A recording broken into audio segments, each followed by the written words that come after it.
Рамиль Валитович, мен сізді бүгін Шөл Табысы Республикалық газетасының меканында қош көріп аламын. Аллаға шүкір, сіз неше кереде бізде болғансыз, сіздің ақыңызда біз yazғанмыз. Мен ойлаймын, әлді yıllar кетті, сол заманнан әлді сізді айтпаға көп затларыңыз бардыр деп. Бірінші сұрауымда әдетінше мен сіздің яшау іс жолыңыздың ақында сұрамаға сүйемін. Көп сау болыңыз, мен де қош болдым.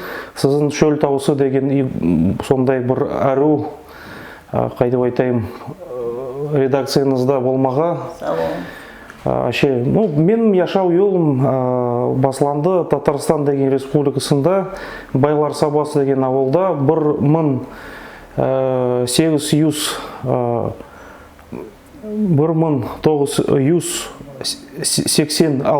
жылда маға бір яз толған соң атам-анам күшкөнлер туған еріме Аштарханға Володарский деген поселогына. Онан соң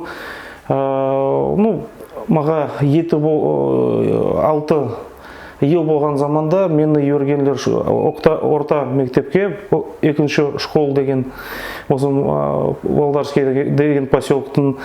Онда Аллаға шүкір 11-ші классқа дейін оқығанмын. Досларым да бар, теңлеріммен дослықты тұтамын. Аллаға шүкір әлге дейін мында яшаймын. Онан соң 2002 жылда мен бізім Аштархан үкіметтік университетіне түскенмін бірінші курсқа. Онан соң Аллаға шүкір біраздан соң құтардым. Тарих оқытушы деген кесіп алғанмын, Аллаға шүкір. Онан соң аспирантураға түскенмін. История России, Ресейдің тарихы деген тармағына. Оны да қотардым, Аллаға шүкір. Сөйтіп, өзіңіз білесіз, бізім ясылар көруге кетеділер, ішлемеге. Мен де сөйтіп Петербургқа, басқа қалаларға бардым, бұлай вақтаман ішледім, бұлай стройкада. Аллаға шүкір. Яшамаға керек шын. Аше, солай. Онан соң, Аллаға шүкір, міне 2 ел болды. Бізім Растоповка деген ауылдың орта мектепке, Жанебековтың атлы мектепке түскенмен. Маға екон күйізленемен кеспі бойынша ішлемеге, Аллаға шүкір. Аше, енді сөйтіп тарихтың оқытушы, обществознание оқытушы болып ішлеп тұрамын, Аллаға шүкір. Сіз өзіңіз Қарағаш ноғай ұрығыңыз. Мен алдын ойлайтаным, Қарағаш ноғайлар ноғай әдетлерден, маданияттан біраз ұзақ тұрады деп. Әлгі заманда қараймыз, олар да өздерінің тілін, ноғай тілімізді бек әдетлерімізді тұтатан ноғайлар, Аллаға шүкір, тар байланысты тұтадылар. Басқа ерде яшайтанлар ноғайларман. Сіз тарихпен қызықсынасыз. Сол қызықсынуыңыз не заттан басыланған екен? Қайтып айтайым, мен кішкей болған заманда, 5-ші класста болған заманда мен қолларыма түскен бір ескірген кітап «История СССР» деген. СССР болмаған, но не болса да қолыма түскен, онда әру сөретлер, Алтын Орда ақында, Қыпшақ құманларының ақында неше көп хабарлар оқығанмын. И менің көңіліме, менің яныма, жүрегіме кірген сол тарих деген зат, мен аңладым, ол менің яшаудың қайдып айтайым, манесімен бек байланыслы зат деп. Онан соң Аллаға шүкір көп романлар оқығанмын. Міне Василий Янчевецкий деген yazушы бар, Василий Ян, оның Чингис хан, Золотая Орда, Последнему морю, сондай кітаплар. Эм басқалар, қайтып айтайым, тарихпан байланыслы көп кітаплар оқығанмын. Онан соң менің біздің қодамыз бар, Рафиль Хамич Иманалиев, о да маға үйрген бірнеше кітаплар ноғайлар ақында. Онан соң аңладым мен, қайдай бай, қайдай терен біздің халқымыздың тарихы бар, маданияты бар. Біз кімлер екен, қайдан тамырларымыз, біз Қарағаш ноғайлардың бір кесек екен, қоманнан келген, міне Қара ноғайда біздің қардашларымыз, біздің милеттес деп айтпа боламыз. Барымыз бір халық екен, аңладым. Алла шүкір, аше. Сіз диссертацияда қоршалағасыз да? Солай дұрыс. Соның ақында да айтыңыз, қайдай темаға, не затқа бағысланған диссертацияңыз? Мен диссертацияман бір икон, қайдап айтайым, бір икон зат көп еллар езіп тұрамын. 10 елға еуік, не болса да мен оны құтардым. Алла шүкір, мен диссертациямдың темасы «Принятые служилые группы Букеевской Орды» Оршалап. Бұлай мен айтам, 19 өмірлікте болған түзген қазақ қардаш халқын бір кішке үкімет Россия империясына кірген, Букеевская Орда деген. Сонда ханның яндағы әдемілер, ноғайлар болған, оршалап айтам, гвардейцы, қоршалатаған әдемілер,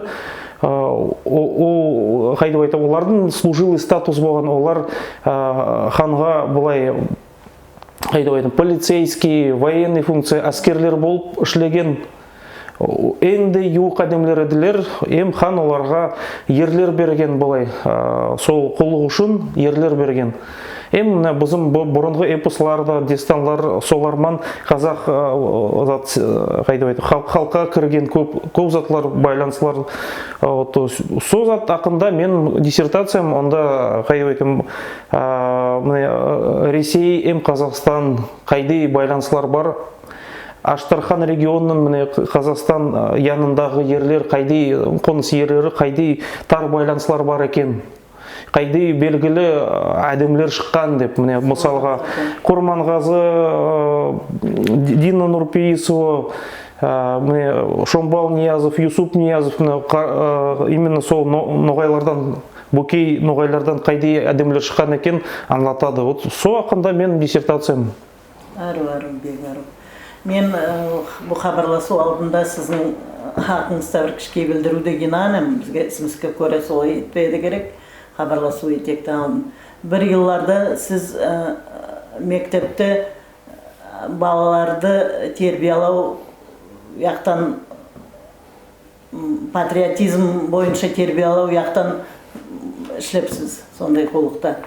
Сіз қалай ойлайсыз, әлгі ясларды сондай патриотизм қасиетін оларға ендіру үшін қайда құлық жүріп берек? Ер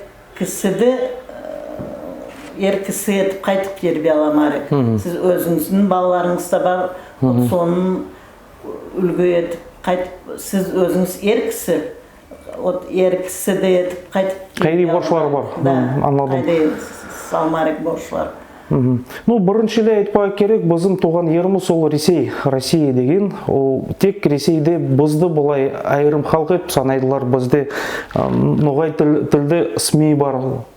Журналар шығарлары, газетлер, Алла шүкір, міне аше бізім тарихты, бізім этнографикалық, бізім мұрасымызды, дестанларымызды, биюлерімізді сақлайдылар.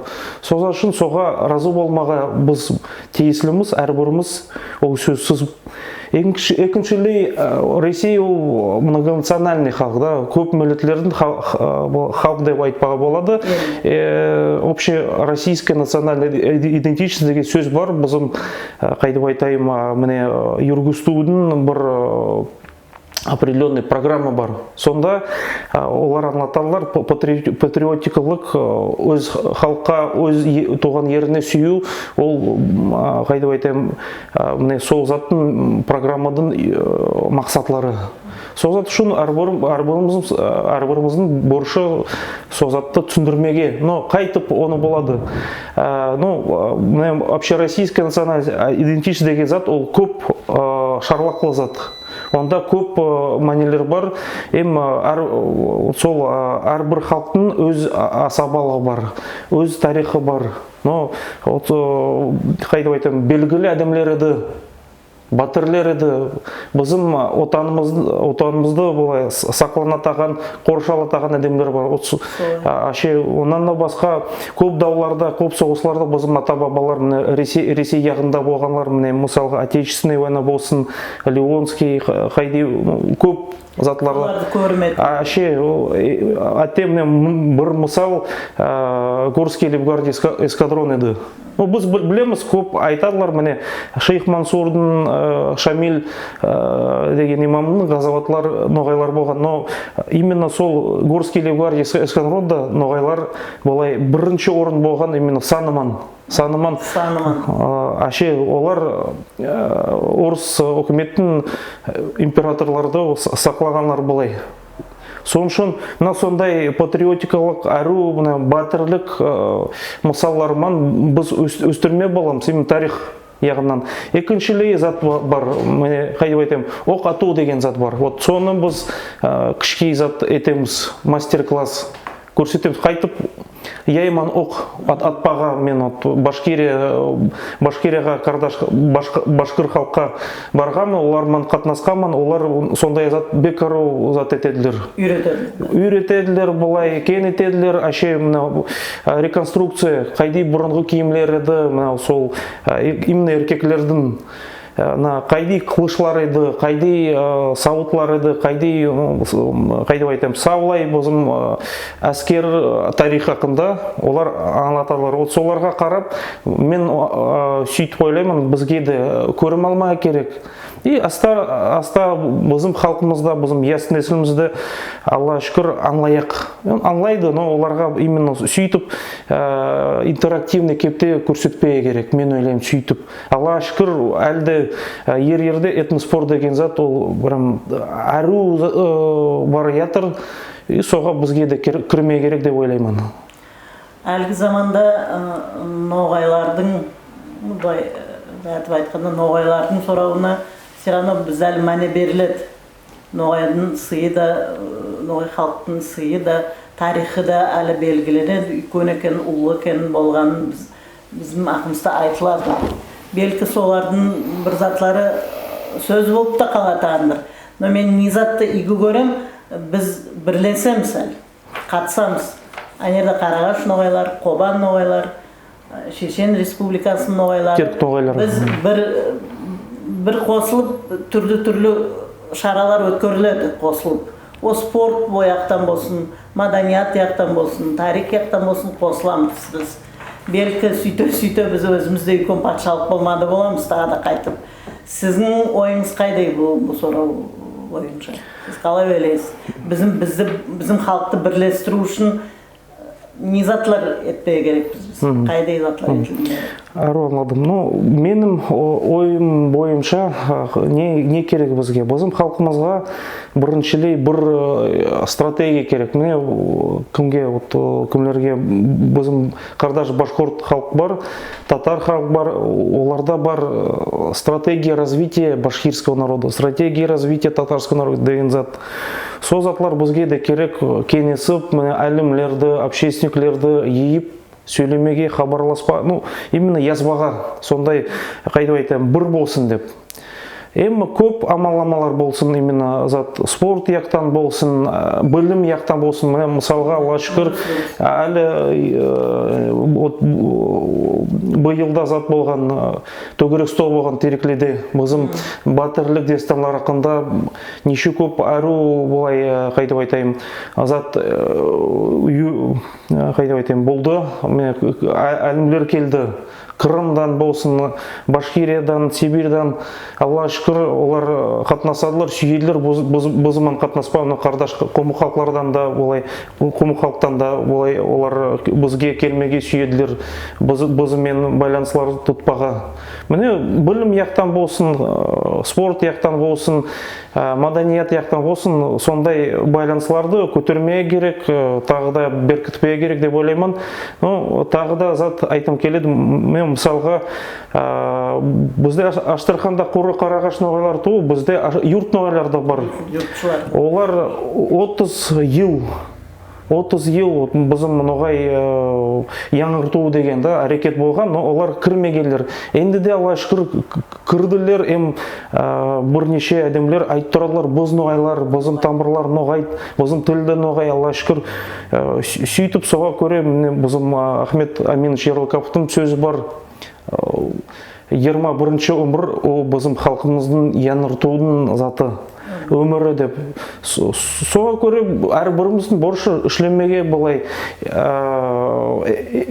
межнациональный розм болмасын деп, экстремизм деген зат болмасын деп, астараққан болай низамлар бойынша аста-аста әрекет етпе керек барымызге. Сөйтіп астарақ саулай затта болайық, ару болайық деп ойлаймын.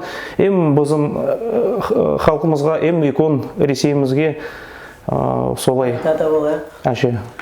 Алдыда планларыңыз қайдай, Рамил Валитович? Мен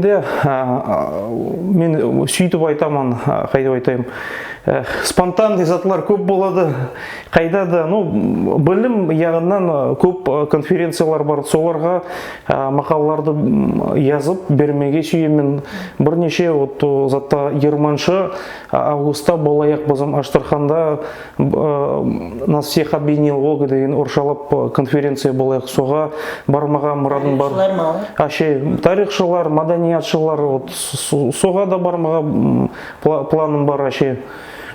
Планларым көп, ама не будем загадывать оршалық деп айтамын. Иншалла, сауғатларды не қолыма түсе, соны етермен деп ойлаймын, иншалла. Сау болыңыз. Сізге сау айтам мен, сондай қызықсыну хабарлау еткеніңіз үшін мен сұрауларыма жауап берген үшін. Біз сізге әлді көп сүнтлер yorayмыз, yolыңызда мектеп оқытушысы болып қалмай, оннан да үлкен затта да істегеніңізді көрерміз деп сенеміз. Сау болыңыз. Көп сау болыңыз сізге, Шөл Тауысы редакциясына, мұнда ішлеген бар әдемлерге, отдельно Эльмира бізім аптемізге көп сау болсын, ярдам үшін, шақыруыңыз үшін. Яшылсын, ейнасын бізім Ноғай районымыз Тереклі деген. Тұрыңыз. Бізге сау болыңыз.